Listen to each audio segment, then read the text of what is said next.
Hi guys! Welcome back to my channel. So, in today's video, this is the most awaited video after nung bumili si My Loves ng mga makeup ko. Kasi sobrang dami sa inyo yung nag-enjoy. Maraming salamat sa comments, sa support. Aliw na aliw talaga kami sa pagbabasa ng comments nyo dun sa video ni My Loves. Maraming salamat guys. I can't thank you enough. Hindi ko man na-replyan lahat ng mga comments kasi sobrang dami na. Pero binabasa namin lahat ng comments nyo guys. And tuwang-tuwa kami. Kaya maraming salamat sa comments at suporta. But anyways, highways, ito na nga yung application part ng mga binili ni My Loves. And I'll go through the products real quick lang kasi i-explain ko lang sila ng konti sa inyo para alam nyo yung story behind it, kung bakit kinuha to ni My Loves, mga ganun. So let's start. Nandito lahat ng products and nandito rin yung resibo. So malalagay ko sa description box yung mga presyo nito. So check the description box. Okay, so foundation muna tayo guys kasi ito medyo nag-cheat si My Loves dito ng very light. Yung binili niyang foundation is the L'Oreal Infallible Pro Matte in the shade 104 Golden Beige. Naka-sale to, instead of 700 pesos, nabili namin siya for 350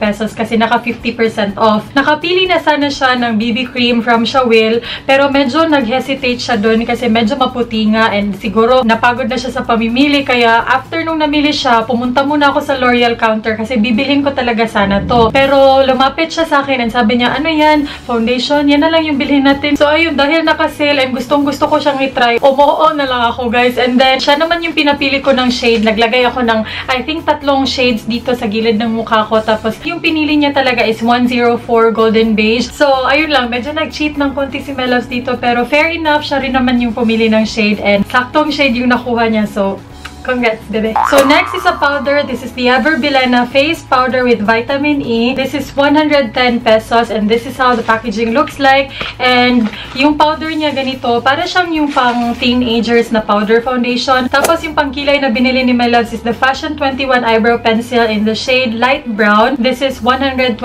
pesos. May kasama na siyang brush. So, the next product is the Ever Bilena Eyeshadow Palette Brown. This is 165 pesos ata if I'm not mistaken. And this is how the colors looks like. Meron din siyang sponge applicator sa kanya. Ito yung pinili ni My Loves kasi nga sabi niya sa video, wala daw akong mga matte na eyeshadows.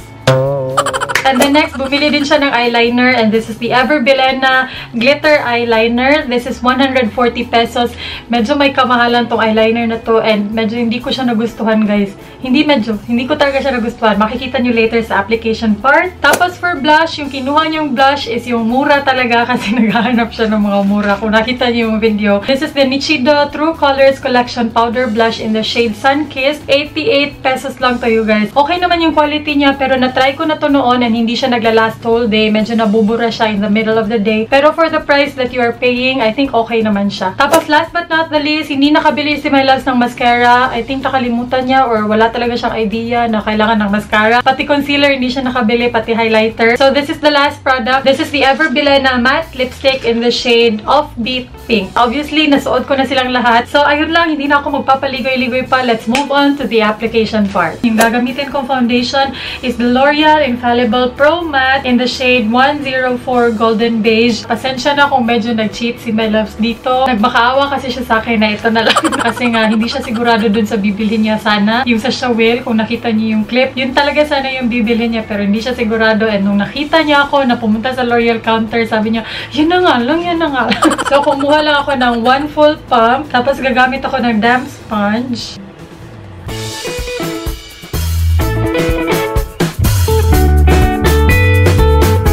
Isang beses ko pa lang tong natatry na foundation na to. Pangalawang beses pa lang to. So, medyo so-so pa ako sa kanya. So, ayan. Tapos na ako sa foundation. So, ngayon, magpa-powder naman ako. Binili ni My Loves is the Ever Bilena Face Powder with Vitamin E in the shade Tan.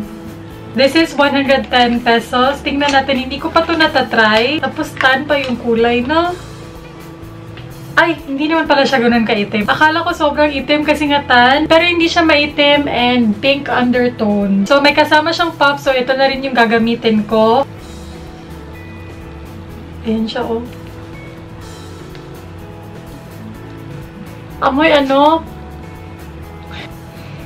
Ewan. walang coverage na nabibigay yung powder foundation, and I think that's good para hindi niya maapektuhan yung kulay ng foundation. Talagang nagsiset lang siya. Ayan, oh. Hindi ko nakikita na may kulay siya, may coverage siya. Parang transparent lang siya. And this is supposed to be, okay, face powder. Wala naman nakalagay na foundation siya. Good job, my loves. Good job. Tsaka ito yung pinili niya kasi tag 100 lang daw. Ayan, okay naman yung powder, guys. Chokes lang for 110 pesos, okay na. Let's move on to blush on. Yung binili ni my loves is this Nichido True Colors Collection Powder Blush in the shade Sunkissed. And ito, 88 pesos. Ito, pinili rin niya kasi nga mura. Actually, na-try ko na to pero I think wala na sa akin kasi binigay ko na. Ayan yung kulay niya. Medyo peachy pink siya. And I like peachy pink blushes. So, good job ulit, my loves.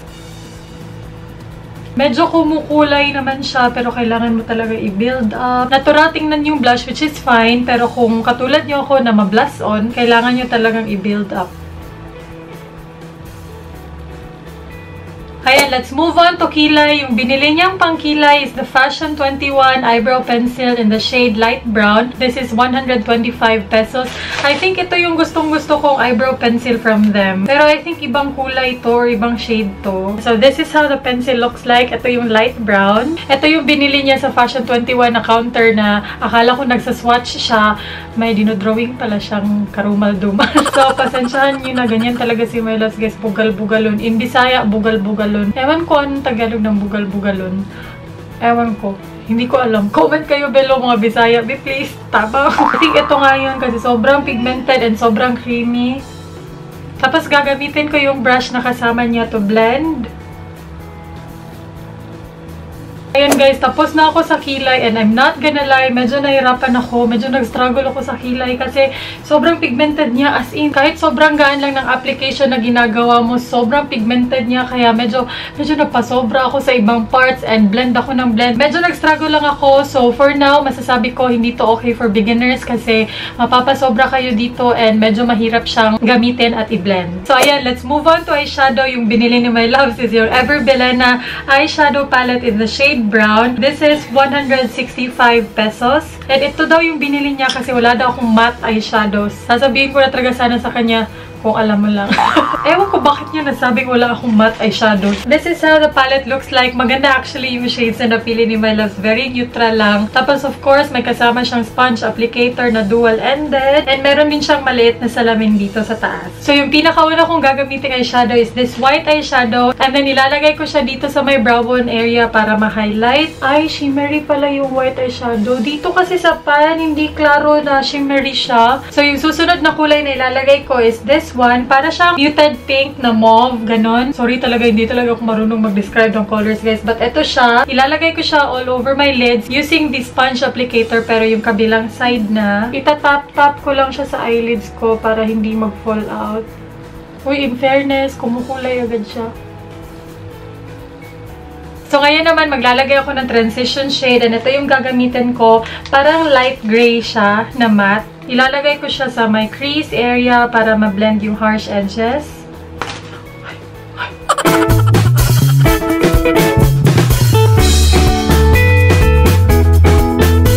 Tapos, yung susunod kong gagamitin is this shade right here. Para siyang light purple na gray.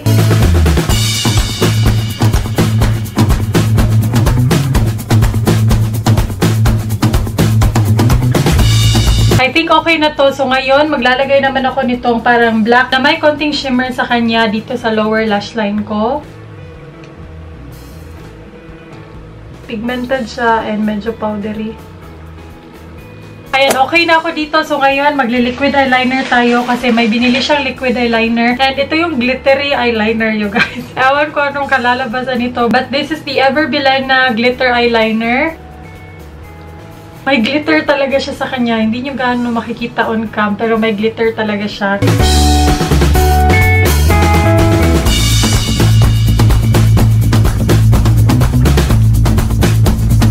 So, ayan, tapos na ako sa eyeliner. And guys, I need to be honest, hindi ko talaga nagustuhan yung eyeliner. Kasi nga, alam nyo naman na nagsastruggle ako sa paglalagay ng eyeliner ko.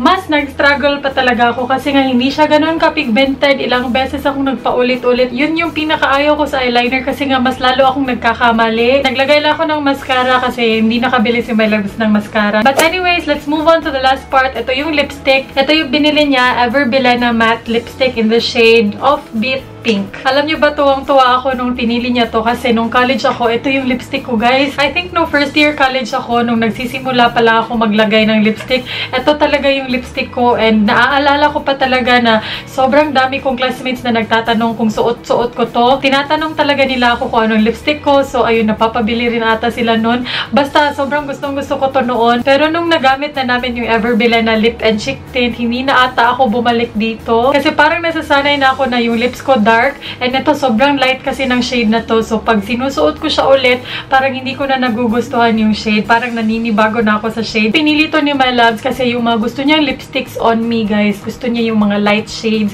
mga light pink, mga light coral. Yun yung mga gusto niyang shade na sinusuot ko. Mas gusto niya kasi yung lipstick na parang fresh lang. Hala, feeling ko nag-iba sila ng formula. Kasi naaalala ko nung college, medyo mahirap tong ilagay. Like, parang dinadrag talaga yung lips mo. Ngayon, sobrang smooth na niyang ilagay. Hala, parang hindi ito yung Offbeat Pink noon. Kasi naaalala ko talaga, guys, yung Offbeat Pink na suot-suot ko nung college, sobrang light niya talaga, as in light pink. Hindi ko alam, pero iba talaga yung naaalala ko. Kung makakahanap ako ng picture, guys, nung first year college ako, nasuot-suot ko tong lipstick na Offbeat Pink. Ilalagay ko dito somewhere sa screen para kita nyo yung difference. So, ayan na, guys. This is how our finished look looks like. Actually, okay naman yung nagawa ko. Para siyang, smoky eyes na pang daytime, ganon. Ayan na siya. Tingnan natin anong reaction ni My Loves. My Loves! Bebe! Alisa! Ha? Bebe, Alisa, mauni mong makeup gipalit. Baba? Niya? Bati? Buang pangutan-on, ganiti ka. Hindi to. Hindi. Di ko ganan sa lipstick, bebe. Nga sa lipstick.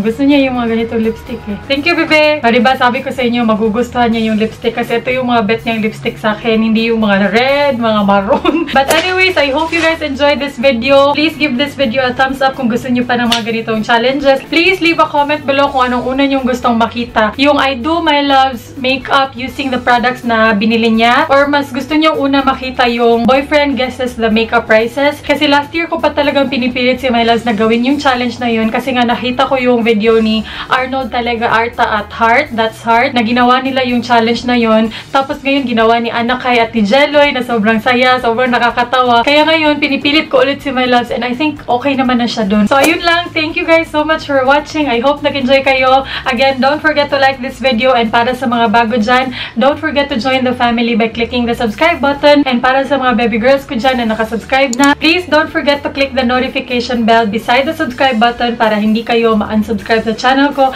and para na rin updated kayo every time nag-upload ako ng bagong video. I hope to see you soon and daghang salamat. Bye!